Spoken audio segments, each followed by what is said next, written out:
Hi, everyone. This is the second of the practice preps we were doing for Campbelltown Australs. And I'm not sure if you have already watched the first one that I did with Jess Muslin earlier, where we basically talked about our styles of prep and then together did the first little bit of a prep for one of the motions from round one of the tournament. So today we're going to be doing something slightly different. Obviously, I've got two people joining me. I've got Mikey and Youngwoo, and we're going to be showing you a three-person prep, which is obviously different, especially if you come from a BP context. But what I love about a three-person prep is that the efficiency gains you get from doing prep well magnify quite a lot because you've got three brains you're eking knowledge out of, you're eking thinking out of, you're assigning to do the grunt work of actually figuring out your arguments, which of course we want to do rather than just dumping random stuff into the debate that pops into our head, which can be a little bit more the temptation with BP. You've only got 15 minutes. We can really think through things a little bit more with Australs, with three people, and having half an hour. Just like we did last time with Jess, we're going to start by talking to Mikey and Youngwoo about the ways in which they prep and the things that are important to them. So Youngwoo, do you want to tell us just how do you prep? What are the things that for you mark an effective prep? Yeah, for me, during prep, I first try to, I think this was already discussed in the previous video, but I try to look at what the burden that falls for both team is and how we should fulfill them. I also try to list down different questions that needs to be answered to, just as a general direction or the guideline for the prep and overall case, that is entailed in the motion, that I think is both just generally applies to any debate, questions that can apply to any debate, or questions that specifically the motion of the debate entails. So that's something that I prefer doing in prep. Yeah, and getting on the same page as soon as possible during the prep does help you from accidentally diverging. Or if one of you has a really interesting question, stops you from wasting brain power thinking about something that ends up being a bit null. Mikey, do you have anything to add to that? What do you like when you prep? Yeah, so I think especially in Austral style, I love reply speeches. I'm a pretty natural reply speaker. So I always, when I look at motions, I'm always thinking about what will the adjudicator expect of either team? What is it that we need to do to win the debate? I think that's especially true if I'm on side affirmative. Obviously, you have to get past the status quo. So the question that I ask myself first is, why did the CA set this motion? Is there a context in which this motion applies that would be useful for me to prove why there is an imperative for this thing to occur? And then in order to prove that this affirmative team case is going to work, what do I need to do? Like, what are the mechanistic areas that I need to prove before I can get to the win? Because I think one thing about prep is also being very well aware of what you're strong and weak at. I know I'm very, very weak at necessarily proving arguments are the mechanistic part of arguments and probably better at the framing bit. So knowing that, I focus specifically in prep on just thinking about framing maybe a little bit more, because I know that my teammates will help me out a little bit more with the mechanistic stuff, but having that tactical take on the debate that will help us direct the bulk of analysis, I think is really important in prep for me personally. But I think, yeah.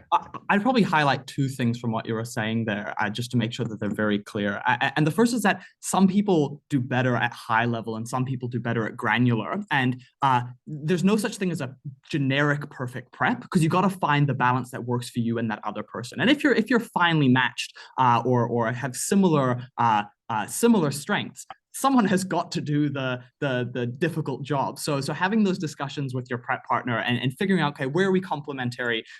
Where do we have a lack that we need to very consciously fill and make sure that we're doing well on is very important. The second thing I'd say is that a lot of the time what you'll hear at the end of 3v3 debates is this concept of the pathway to victory. And this is actually why I think 3v3 debating is incredible training, be it Asian BP, be it Australs, be it like New Zealand Joint Scroll or Australian Easters. There is one pathway to victory that exists within the debate in the way that it plays out, because one team has to come up over the other team. And obviously, BP is just so much more fractal. There's lots of different ways in which teams can differentiate themselves, be that flash in the pan that sucks points towards them. Where in Australs, there's nowhere to hide. You are just one speaker after the other, nutting out the ideas until you're able to come to conclusion one way or the other. So thinking very clearly, okay, here's the case that has come from the opposition. Everything I need to do is about getting those like ounces of extra material over that other team to just tip you over. And so there's a little bit less smoke and mirrors, a little bit less of that strategic technique that you'll use in BP, but it's rigorous and there's nowhere to hide. And you actually have to be thinking about how do things match up in a very, very clean way. And that's, of course, what you try and do in prep. You try and figure out as preemptively as possible, how are you able to put yourself in a good position that while the debate evolves, you are going to be able to evolve more quickly than the other team. Nice. So let's do a practice prep. And we've picked the third motion from round 4. So that is that as South Korea, we would pursue a close economic and diplomatic tie with Japan. And what we should do now is just like I did before, I got literally on the same piece of paper, I did the practice prep with Jess, I've just turned it over. The things that I think about are going to be, what is the comparative? What are we comparing in this debate? You need to be really clear on what the different teams stand for. And then what are the different issues we care about in this debate? Even if it's issues that will only suit them, I have to be thinking about that in prep in order to head off the opposition. So let's do 2 minutes of silent preparation. I'll put on a little timer and then we'll have that discussion just as we did in the just debate. Cool, you both ready? Marvelous, let's begin.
Okay, excellent. That's the end of our 2 minutes. Youngwoo, what were the things you thought about during prep?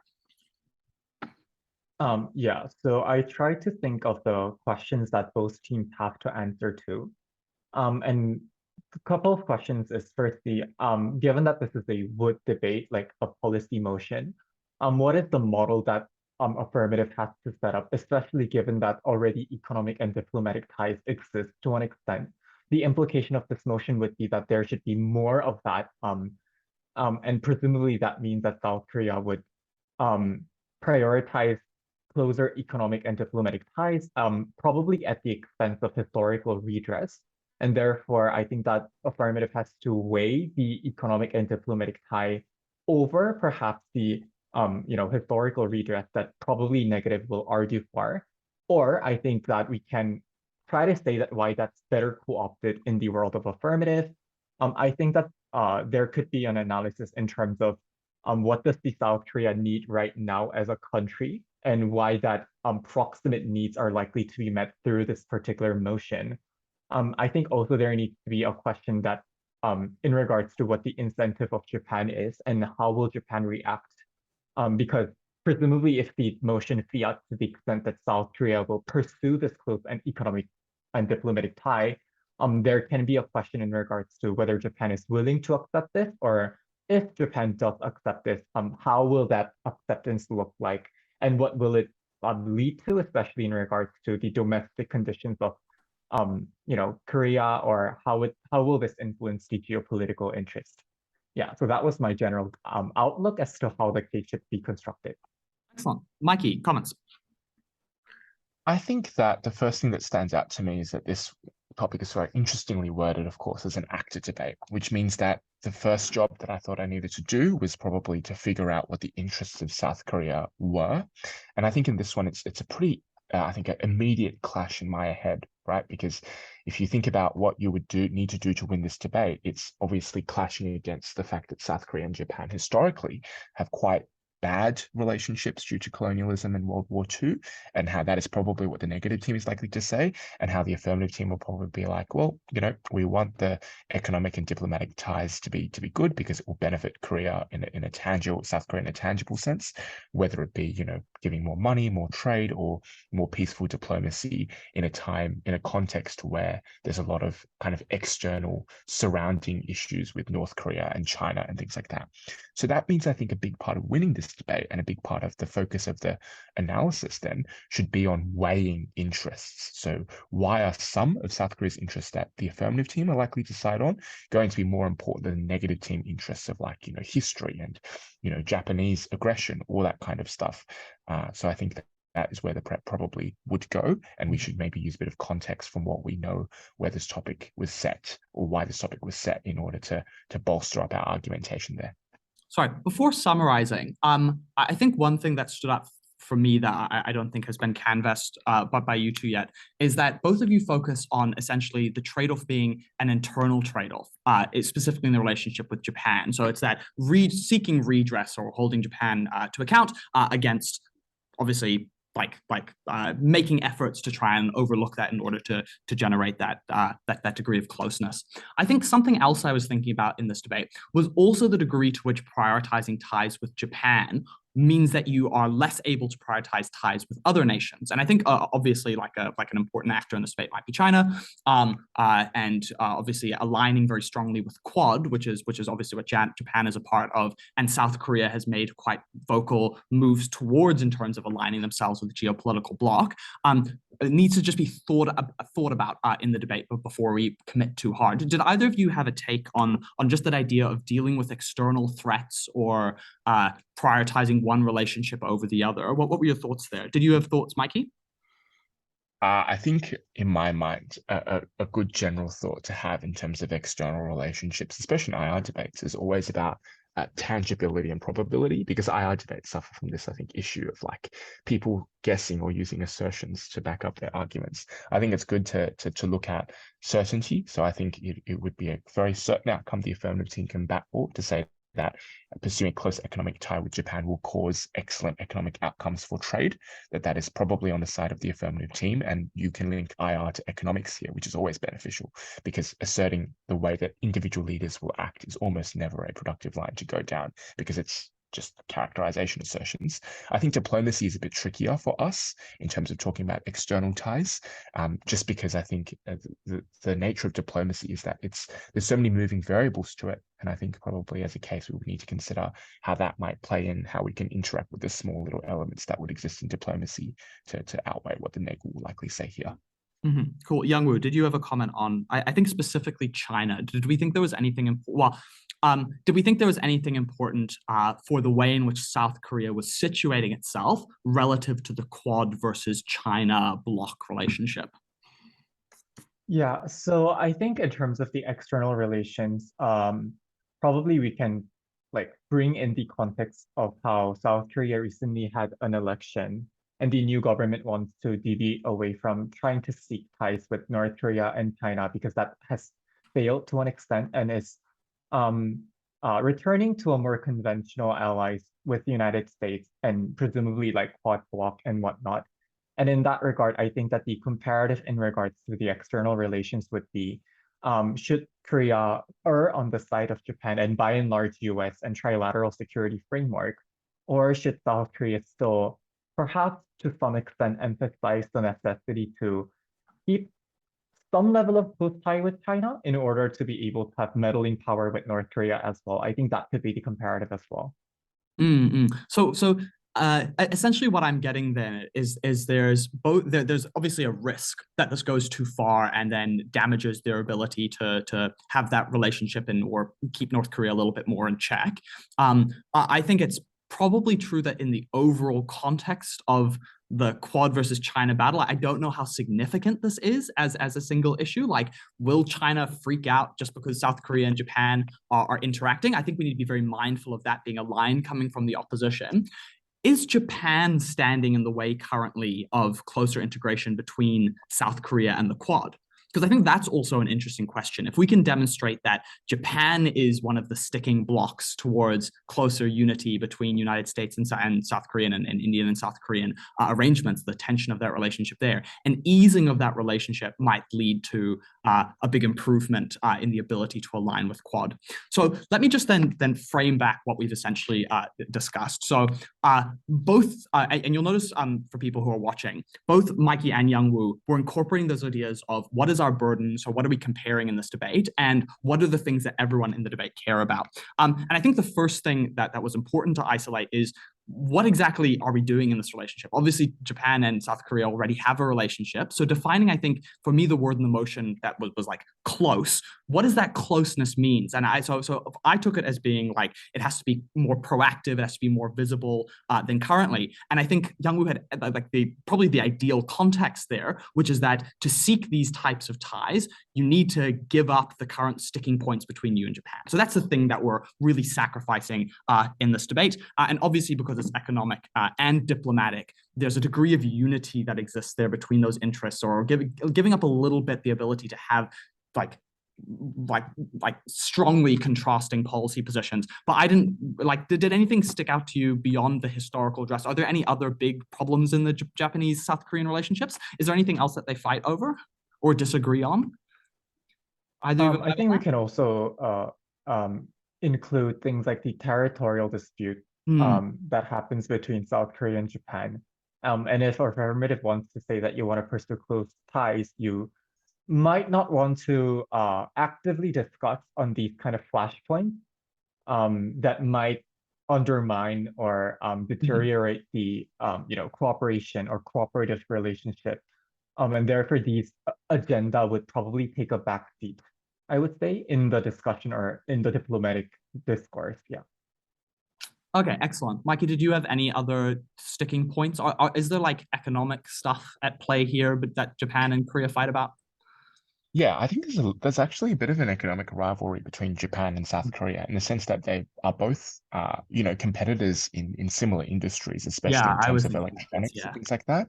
And I think there is some economic incentive to obviously try to get a close relationship so that they can both maybe come to a mutually good deal between them in terms of how that might play out, whether it be the rapid decreasing of tariffs or it be a sort of regional trade agreement or things like that. Sorry, a bilateral trade agreement that might exist between them that might actually help the individual outcomes for companies and for those governments in those regions to sort of get over that, because there's a lot of like immigration that goes on between Japan and South Korea as well, which is like, brain draining away from each other's countries often, which isn't necessarily great. And I think that sometimes acts unfavorably for South Korea if you let the hostile relationship go on. But if there's a better relationship, perhaps they can come to a better conclusion, I guess, in terms of what would be best for the economies of both countries. Yeah, I think that's important. So what we're essentially then coming, that this comparative forces South Korea to give up a few things. It forces them to deprioritize seeking redress. It forces them to be less aggressive on territorial disputes, which I actually think might actually frame that as like quite a positive for our side. And of course, there's an economic rivalry that probably has dangers and like benefits. So we need to figure out, how do we frame this as being, here's why Japan and South Korea will be able to get a good deal from economic alignment.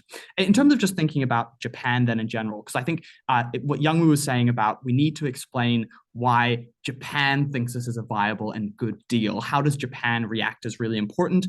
We know that they are aligned with Quad and are counter China. We know that they're highly economically developed, though with some similar industries, and so we should think about how that alignment happens. And we know about their colonial past. We should have a think about why probably Japan is I think characterizing Japan is probably like the first thing we do in this debate, just being like, here's what happens when South Korea comes to the table. Why do we think Japan equally comes to the table? And obviously, one of the important bits of context there is Japan is also has a lot of winds of change currently. So after obviously the death of Abe Shinzo, we've had like a lot of flux within Japanese politics, and we might be able to frame this as Japan is also ready to take that next step in the relationship because of Quad, because of the winds of change, because of things like that. Then in terms of what we think about as a framework, as a team, so obviously this is as South Korea, it's an actor motion, and the South Korea cares about a couple of things.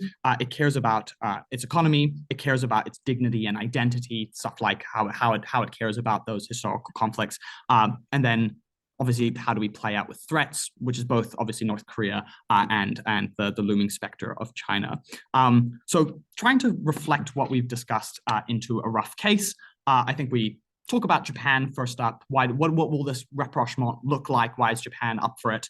Secondly, we talk about the benefits of economic alignment, and we kind of head off that idea that there's like economic competition towards, well, here's how we can actually get beneficial economic alignment. And I think what came out of that was there's immigration, there's like industrial, and we can kind of actually just frame this as being like both Japan and South Korea are hurting themselves by putting up like barriers to fully allowing information and trade to flow, and they just need to get over it. There will be some economic alignment. We think both of them will end up winning from it. It's not like one is clearly more dominant than the other, and therefore we'll be able to get economic benefits. Then we have to head off the dignity point, explain why it's willing to make this redress, willing to give up this redress, and importantly, why this can be a point of the nation moving on, why the fixation on that redress has been holding back South Korean politics, making it more fractious, that kind of thing. And then I think lastly, thinking about international threats, does this become a gateway to the Quad in a way that allows for an increase in regional stability? Because I think that's probably quite an important interest. Okay, so from that, reflecting back of what we kind of think the case is there anything that I've missed or should be fit into in a distinct way to that plan? Nothing from my end, Youngwoo. I think we might also can talk about, because if this debate is about as South Korea, we can also talk about like how the relationship between Japan often gets really politicized a lot in South Korea, with a lot of like nationalistic sentiment riling up and like really rehashing on this idea of like colonial history and how that often leads to things like political instability.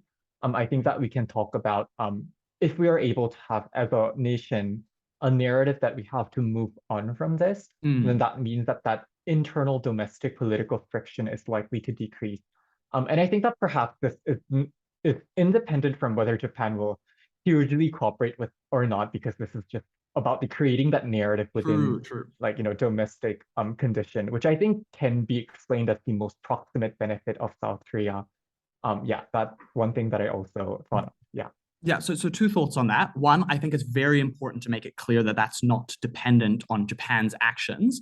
Though I do think we need to be mindful of the risk. If they say Japan like pushes you away, that could obviously then backfire on the goal that we want to have. People could be like, wow, we've reached this hand of friendship out to Japan, it's been rejected, and redouble on that nationalism. So we kind of have to figure out how we approach that balance.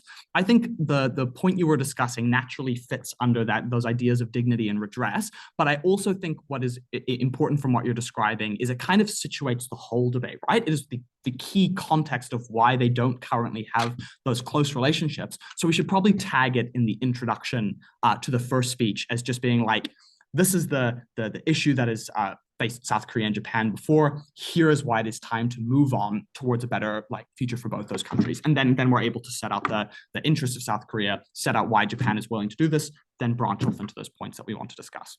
Okay, any final things? Nope, sick. So at this point, we probably move into discussing with the first speaker in more detail how those points are going to play out.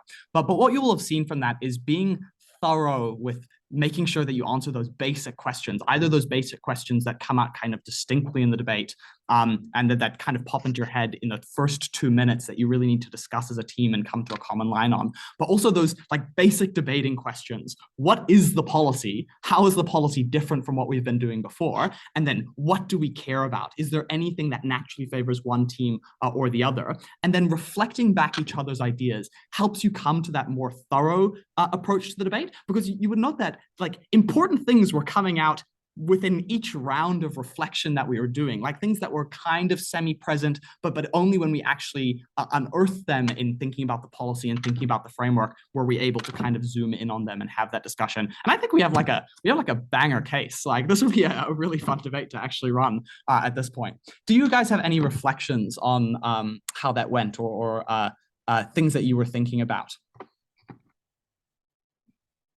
I think it was really good to have different people have slightly different roles in terms of what they were contributing to prep, because it meant that I think that the case was quite strong in terms of just overall, like it didn't just focus on, for example, just pummeling mechanisms or just pummeling impacts or things like that, which I think often goes wrong in other preps. I think this one was quite good in, you know, someone providing context, someone providing a tactical basis to the debate, someone sort of putting it all together, which is really, really important, I think, in all prep room dynamics.